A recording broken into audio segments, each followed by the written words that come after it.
12. Aleluias. Romanos, capítulo 12. Texto bem prático, desafiador para a igreja. A partir do verso 9.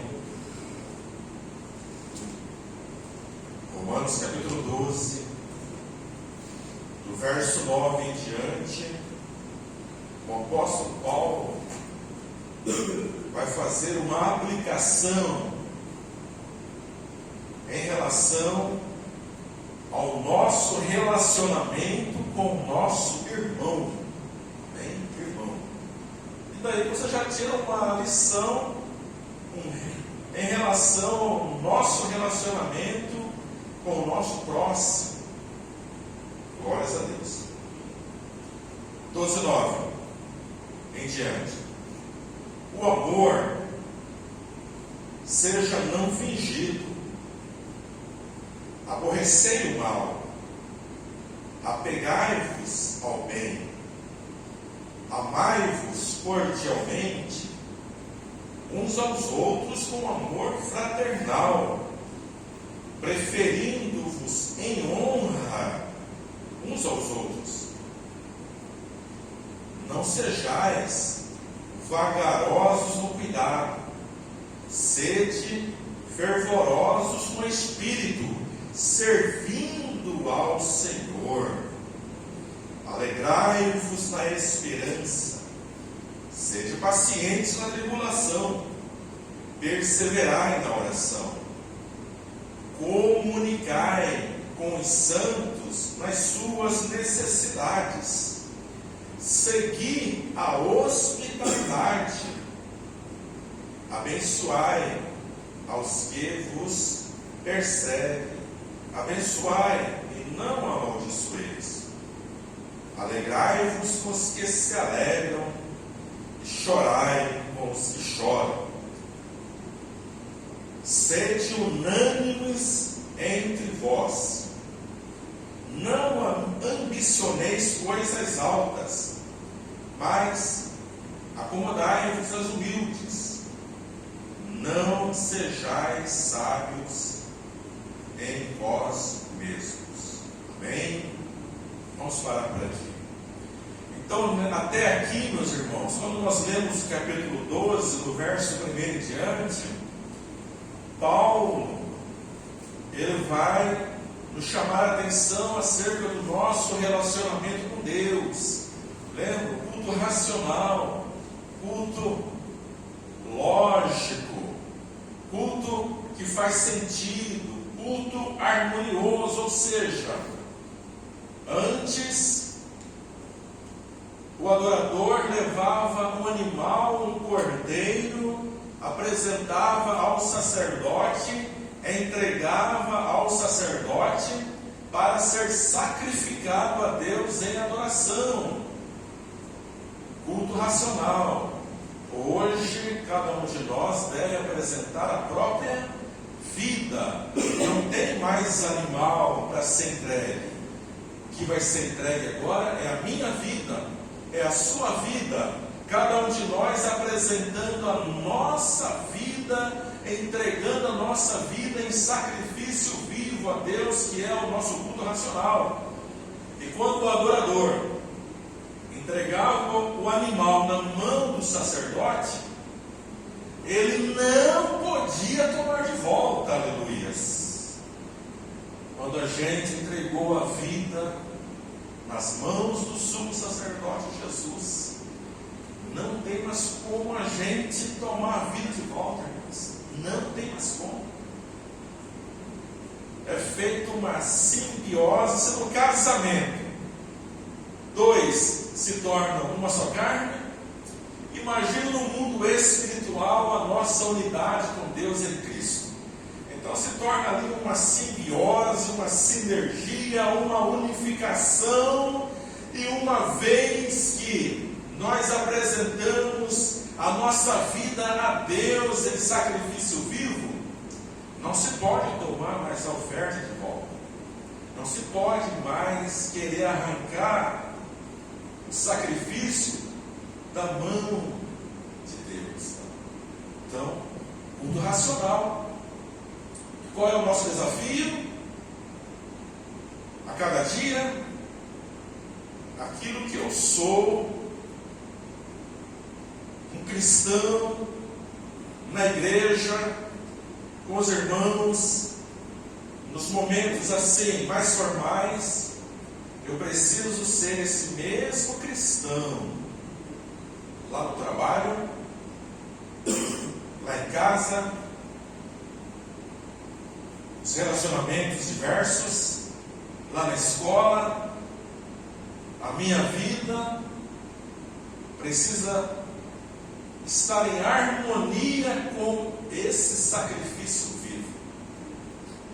Eu não posso, diante dos irmãos, ser um santo e lá para o mundo eu ser um endemoniado. Isso não é culto racional. Não é culto racional. Eu não posso falar manso, ser um bonzinho, aqui com os irmãos no púlpito, e lá em casa eu ser um desequilibrado. Isso não é culto racional. Você está entendendo? Então, esse é o nosso culto racional. Então, o que você já percebeu? Pastor, eu preciso de Deus. Todos nós precisamos de Deus todos os dias. Né? E conversando esse dia, conversando no trânsito, as nossas reações nesse trânsito. O álcool baixou de R$3. Então, você percebeu que tem mais carro na rua, tem mais gente queimando combustível? No trânsito, irmãos. É um motoqueiro que te fecha, ou é você que fecha o motoqueiro, ou é um carro que te fecha, ou você que fecha o carro, é um ônibus, é um pedestre, é a bicicleta, é a charrete, é o cachorro, é a faixa, é quebra-mola. Então, se você é um bom lugar para você ver, para você avaliar seu culto racional a Deus. Quantas vezes eu andei com certas pessoas no volante, mas era uma xingação sem fim. Meu Deus do céu. Desafio. Então, o nosso culto racional é buscar esse equilíbrio. E a gente precisa de Deus. A gente precisa do Espírito Santo. Não vos conformeis com este mundo. Ou seja, o nosso padrão, meus irmãos, a nossa forma, não é o mundo. Por quê, pastor? Porque o mundo muda, irmãos, de tempo em tempo. Se você analisar as músicas, se você analisar a moda, se você analisar os costumes, você vai ver que o mundo passa por uma metamorfose. Hoje, qual é a crise na sociedade? Aquilo que era certo ou é certo, o pessoal está querendo rotular como errado, e aquilo que, em consonância com a palavra de Deus, era errado, o pessoal está querendo colocar um rótulo de isso é o correto. Então, essa batalha. Então, o mundo muda, mas em Hebreus 13:8 está escrito o que? Jesus Cristo é o mesmo ontem, hoje e eternamente. Nosso Deus é imutável, não há sombra de variação dele. Amém? Então, o nosso padrão, meus irmãos, não é o sistema do mundo, os costumes, a mentalidade, a filosofia humanista, não. O nosso padrão é a palavra. Relacionamento com Deus. Deus vai nos ajudando, nos renovando isso. Depois nós vimos relacionamento com a gente mesmo. Cada um de nós precisa se amar, precisa se valorizar, precisa acreditar que é uma bênção, que é um potencial, que pode criar, que pode fazer, que pode construir, que pode edificar, que pode ser o instrumento de bênção na igreja, na família, nessa geração. Hoje foi aniversário de Jobel, é o aniversário de Jobel hoje, 52 anos, somos lá. Tinha mais de 40 pessoas, né, para mais. Né? Jobel é pastor, estando lá com a Júlia, Rafael, a Lenisa. Então, você vê ali que o Jobel é um tipo assim de pessoa que na sua família, na sua parentela, é um referencial, irmãos. É um referencial de humildade, é um referencial de pai de família, de trabalhador, de cristão, está entendendo?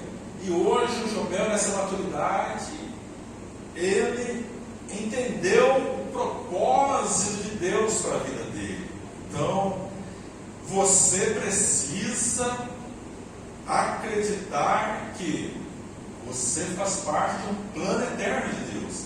Você não é um acidente. Ah, pastor, eu acho que eu sou um acidente, não conheci meu pai, não conheci minha mãe, minha mãe era prostituta, ou meu pai era prostituto, eu acho que eu nasci por acaso, não deveria ter nascido. Quando Paulo ministra a palavra, ele fala sobre a graça de Deus derramada na nossa vida, colocou em nosso ser uma medida de fé. Então viva com essa medida de fé no seu dia a dia. Acredite que você tem uma missão, tem um chamado, tem um propósito. Acredite que você é um instrumento nas mãos de Deus, no mínimo para abençoar a sua família, no mínimo para edificar a sua família, no mínimo para levar a sua família para o céu, amém? E agora ele chega aos irmãos e começa falando: o amor seja não fingido, aborrecei o mal, apegai-vos ao bem, amai-vos cordialmente uns aos outros, com amor fraternal, preferindo-vos em honra uns aos outros. Então, para eu te amar bem, eu preciso me amar.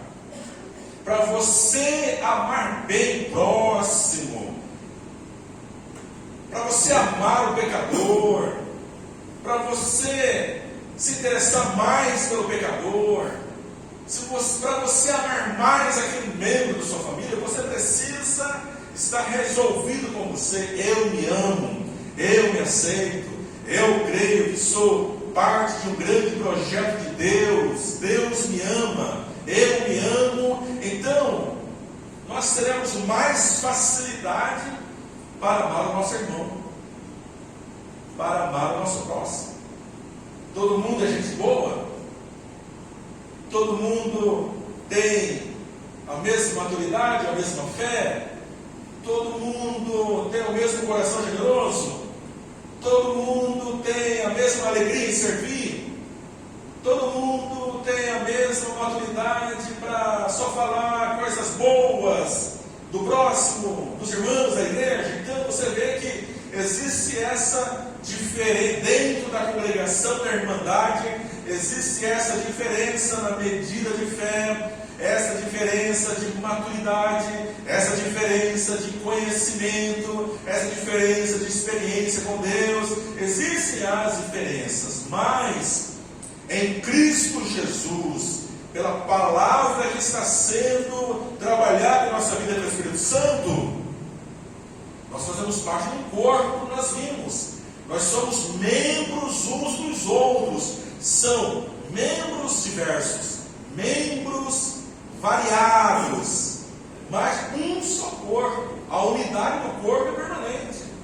Quer eu brigue com você ou não, quer você brigue comigo ou não, mas o Espírito Santo está trabalhando em cada membro da igreja de Jesus, em cada membro do corpo de Cristo, para produzir a unidade, a harmonia, a união em um só corpo, para cumprir o propósito maior da igreja da terra. Amém? E o amor é o fundamento, o amor é a base, o amor é o alicerce, o amor é a razão maior para a gente aceitar o irmão, tolerar o irmão, perdoar o irmão, para a gente, às vezes, relevar a falha do irmão. É o amor, o amor. Então, esse amor que faz parte do fruto do Espírito Santo, o caráter de Jesus, o amor que é a própria natureza de Deus, é através do amor que nós vamos ser vencedores, como congregação, como equipe, como igreja local, para conquistar o que o Senhor tem para nós. Amém? Ele fala, o amor seja não fingido. Ou seja, por que, irmãos? Existe um amor falso. Analisando na esfera humana, na linguagem humana, existe um amor falso, o amor interesseiro, o amor só de aparência, ou o amor só de palavras. Existe, isso é verdadeiro, mas a palavra, Paulo já nos orienta, a nós na igreja de Jesus, o amor seja não fingido. Vocês devem aborrecer o mal, aborrecer todo pensamento maligno contra o vosso irmão, e apegar-vos a bem, procurar fazer o bem ao seu irmão. Se você não pode fazer o bem a seu irmão, então não se mova para fazer o mal, porque você vai tocar no corpo, você vai ferir o corpo, você vai machucar o corpo de Jesus. Está entendendo? Então, amai-vos cordialmente uns aos outros com amor fraternal, preferindo-vos em honra uns aos outros. Eu me aceito, eu me valorizo, eu me amo, eu creio que Deus tem um plano da minha vida, que Deus me ama, mas quando eu olhar para o meu irmão, eu tenho que honrá-lo, eu tenho que pensar que ele é melhor do que ele é mais capaz do que ele é mais abençoado que ele pode chegar mais longe do que e eu vou torcer para ele, para a fé dele, levar a um lugar mais longe. Então, questão de honra. E não, irmãos, a gente tem aquela atitude como vocês estavam, puxar o tapete, torcer contra, ficar com um sentimento triste com o sucesso do irmão, com a prosperidade do irmão, com a riqueza do irmão. Não é essa a vontade de Deus. Não é essa a vontade de Deus. A palavra aqui já vai nos orientar para você o texto. Você precisa se alegrar com o irmão que comprou uma máquina zero, que mudou para um condomínio fechado.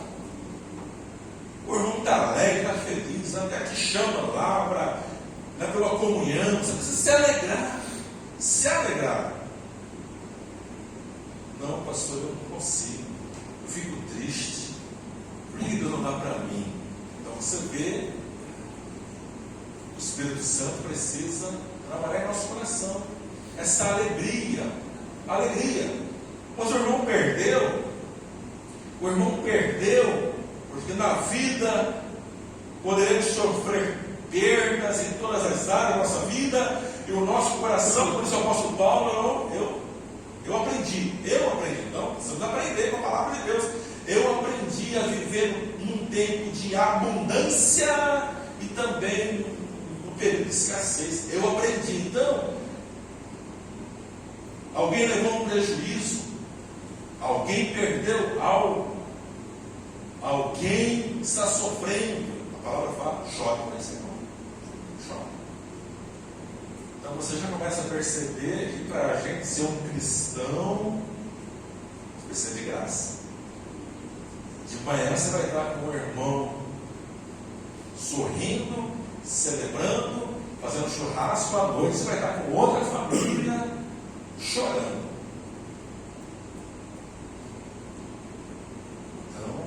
É a graça de Deus. E a gente precisa, irmãos, assim como nós vimos em relação ao corpo de Jesus, a gente não é autossuficiente. Eu tenho qualidades positivas e negativas, você também. Então eu complemento você, você me complementa, e uns complementam os outros essa deficiência. E a igreja, como corpo, caminha para conquistar o propósito de Deus. Amém? Vamos partir aqui para o encerramento. Ele fala assim, no verso 12: alegrai-vos na esperança com todos, sede pacientes na tribulação com todos também, perseverai na oração com todos. Verso 16: sede unânimes entre vós. Isso aqui é um desafio, irmãos. Sede unânimes, união de pensamento, união de propósito, união para o trabalho. É um desafio. nem todo mundo pensa igual. É um desafio, mas a palavra vem, sede unânimes, como a gente fala, mesmo se a nossa opinião foi vencida, irmãos, nós vamos apoiar. Não ambicioneis coisas altas, mas acomodai-vos humildes, ou seja, que não tenhamos aquele coração, irmãos, com a tendência de se exaltar sobre o irmão, de mostrar que a gente é superior que o irmão, mostrar que a gente sabe mais que o irmão, mostrar que a gente tem mais do que o irmão. Não, ele fala, não, acomodar os humildes, ou seja, que o coração, que nós vamos guardar o nosso coração nos nossos relacionamentos, em nome de Jesus. Ele fala, não sejais sábios em vós mesmos.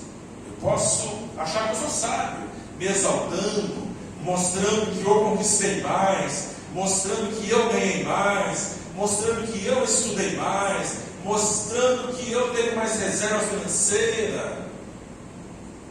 Mas não é essa a vontade de Deus, a exaltação. Fala, humildade.